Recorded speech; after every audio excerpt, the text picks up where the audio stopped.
Good morning, guys. Thank you for joining me for another day in my life. So today is Sunday. We're gonna go to IKEA to get a door. You wanna go to IKEA? Yeah. We're gonna go to IKEA to get a door for a cabinet that I got that I didn't think needed a door, but it definitely does. Okay guys, breakfast for me is a cinnamon raisin English muffin, some scrambled egg, and a piece of American very processed cheese and a little bit of mayo. This is probably my favorite breakfast sandwich.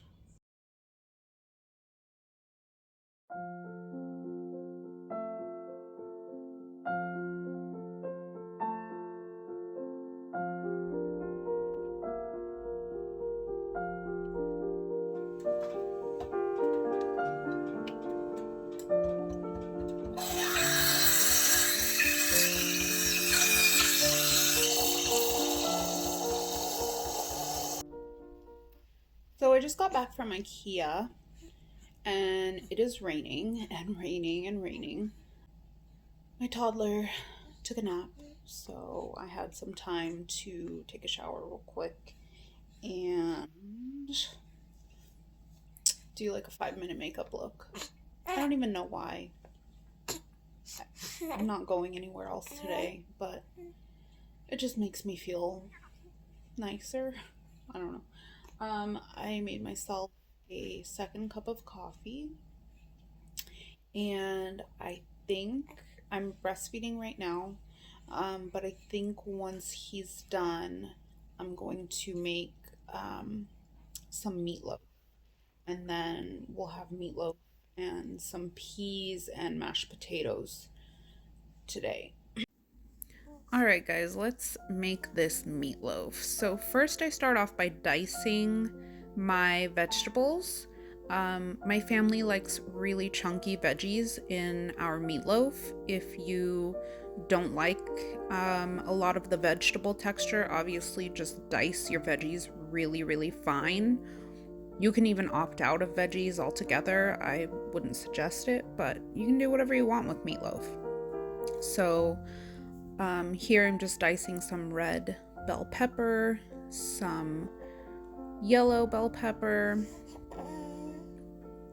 Please excuse my baby's noises in the background.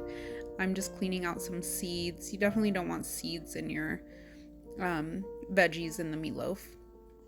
So just dice as fine as you like.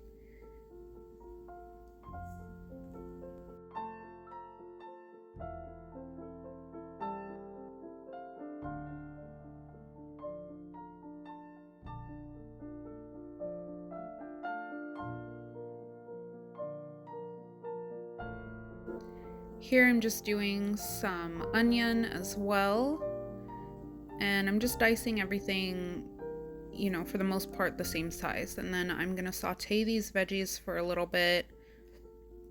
I really have no measurements or recipe for this meatloaf. I've made it so many times. You can add celery, you can add kale, spinach. I've added spinach before. You can add so many veggies to meatloaf. So I'll just let these saute for, I don't know, about 10 minutes on medium heat.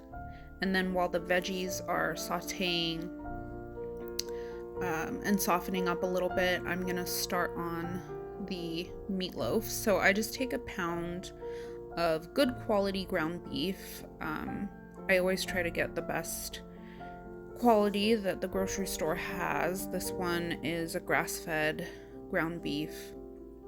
And always wash your hands when you're dealing with raw meat, obviously.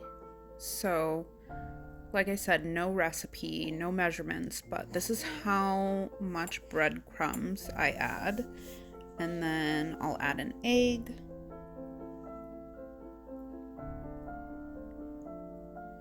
And a bunch of black pepper And this is called Vegeta. I keep it in a jar in my spice. It's like an allspice.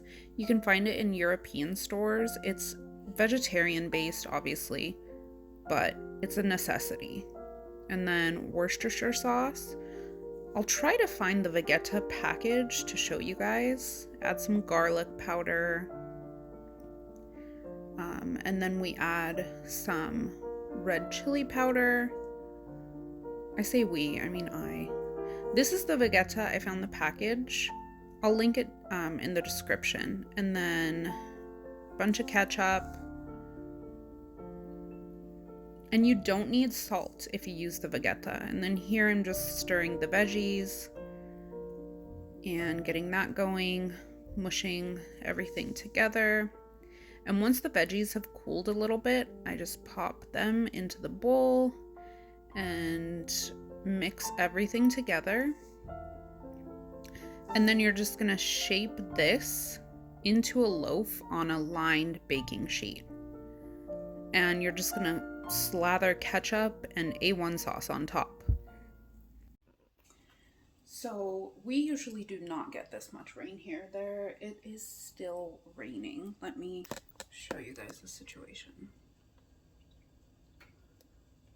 So let's check on this meatloaf.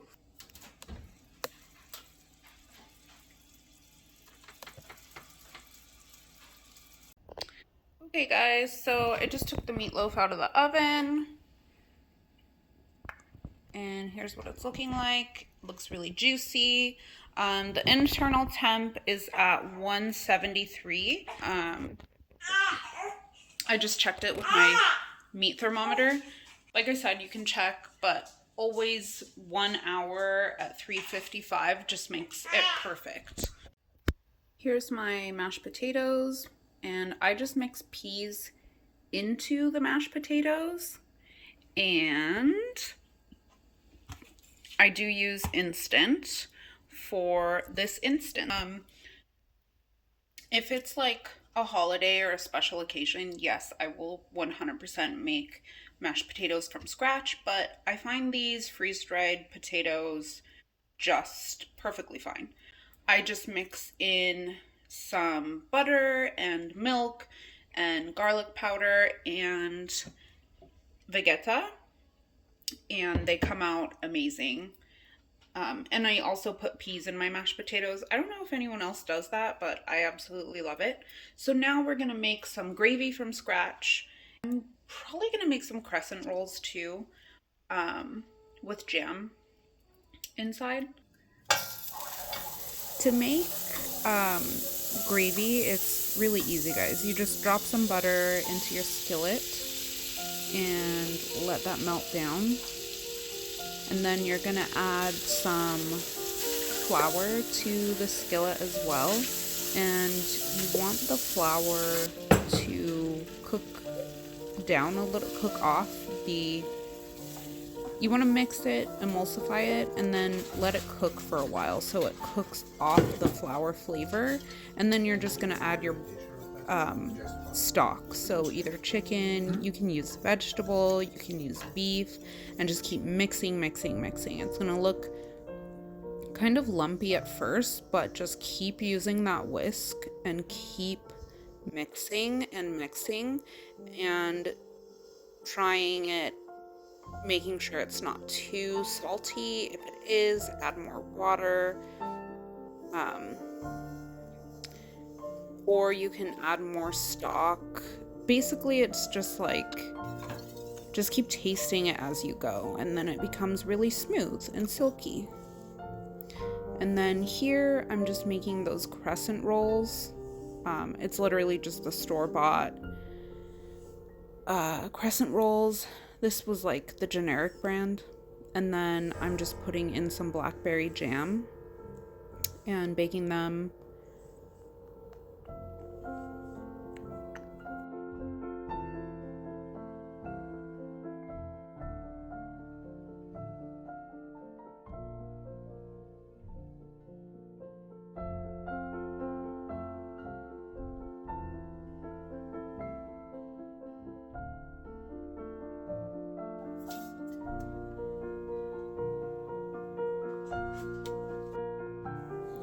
And in order to kind of not get overwhelmed with all the tasks of the day, and my kitchen can get quite dirty just throughout the day, just messy, like food everywhere and trash, and it's just used all day long. So I stay on top of it by cleaning as I go. That is the biggest thing for me, is just to keep cleaning. Every task that I do, every meal that I make in the kitchen, I just make sure to clean up as the day goes by.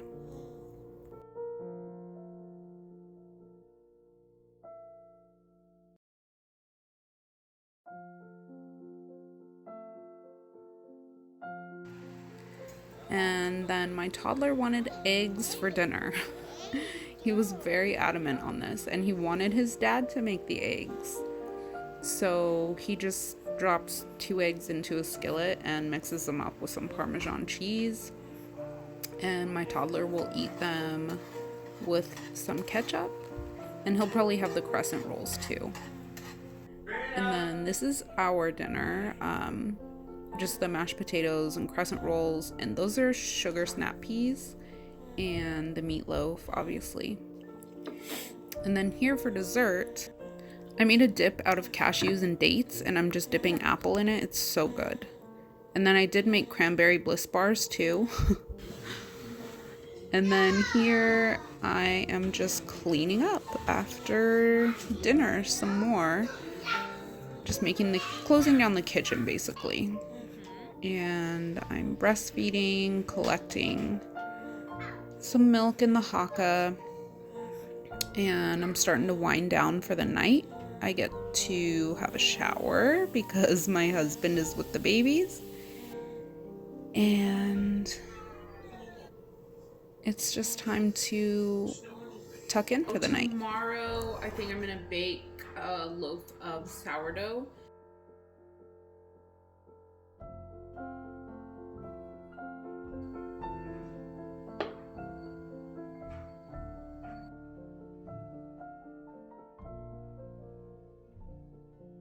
Oh, I think tomorrow for breakfast, I'll make something that utilizes a lot of starter, like sourdough starter pancakes, or discard. So I should be discarding, but I hate wasting. I don't know what it is.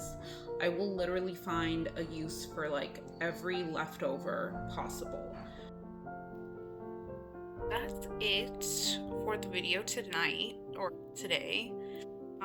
Right now I'm just feeding baby, and I just had a shower and like did my nightly skincare routine, brought some laundry up that I'll fold tomorrow. I do not have the energy tonight.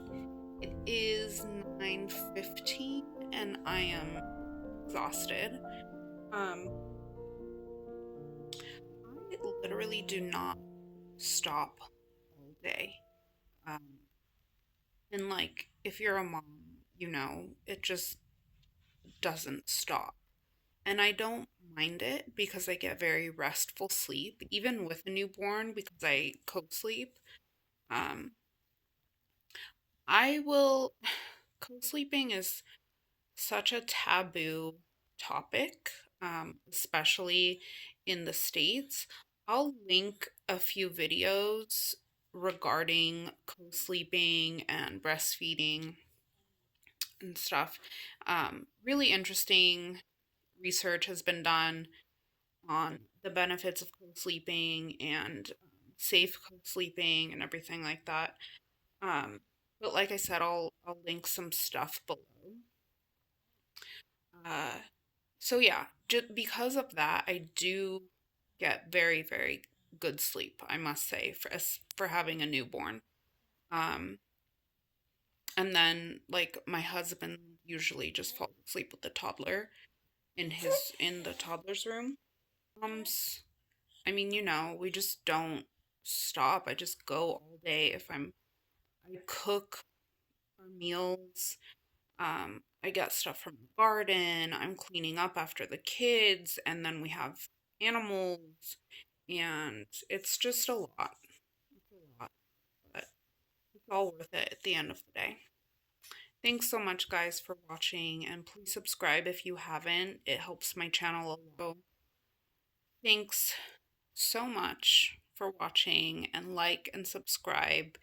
And I really hope you guys enjoy my content. And if you don't, then thanks for watching as well. And if you do, please comment. I love interacting with you guys. Um, and have a lovely night. Thanks again.